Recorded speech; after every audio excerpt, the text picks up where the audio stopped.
আজকে আসসালামু গিয়েছিলাম আলাইকুম। আমাদের ফেনীর ভিতরে সবাই কেমন বাজারে আছেন? রূপকথা বিয়ের শপিং করতে।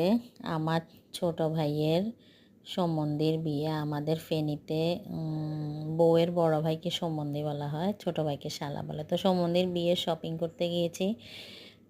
আন্টি মানে ভাইয়ের শাশুড়ি আমাকে ফোন দিয়ে বলছে যে আমার ভাইয়ের বউর সাথে আমি যেন যাই, তো আমার পরিচিত দোকানে নিয়ে যেতে। তো আমাদের সব বিয়েই আসলে বিয়ের শপিংগুলা আমরা রূপকথা থেকেই করি।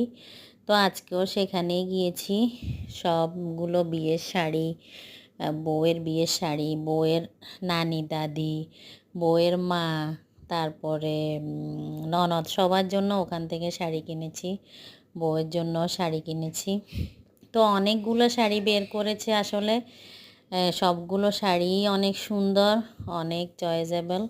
তো আমাদের বউয়ের বিয়ের শাড়ির প্রথম শাড়ি পছন্দ ছিল লাল কালার, একদম আমাদের ট্রেডিশনাল কাতান রেড কালারের।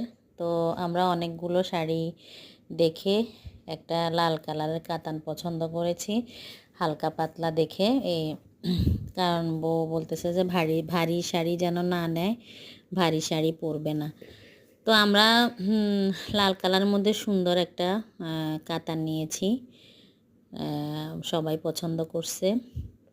এই যে এখানে দুইটা শাড়ি দেখতেছেন, এখান থেকে যেটা সিলভার কালারের লুক দিচ্ছে ওই শাড়িটাই আমরা নিছি বউয়ের জন্য, বাম পাশের শাড়িটা।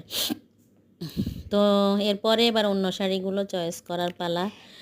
এরপরে দেখলাম অনেকগুলো শাড়ি দেখছি, এখানে এই দুইটা শাড়িও অনেক পছন্দ হয়েছে, কিন্তু এই দুইটা নেওয়া হয় নাই, কারণ একই কাপড়ের মধ্যে আরও একটা শাড়ি পছন্দ হয়েছে, ওটা নিয়েছি। তারপর হলুদের শাড়ি নিলাম, এই যে লাল হলুদ।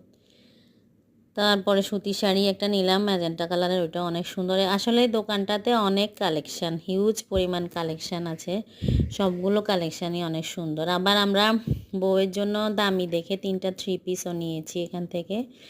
আর রাফিউজের 3 পিসগুলো পরে নিবে আর কি, এখন বিয়ের জন্য দামি দেখে 3টা 3 পিস নিয়ে নিলাম।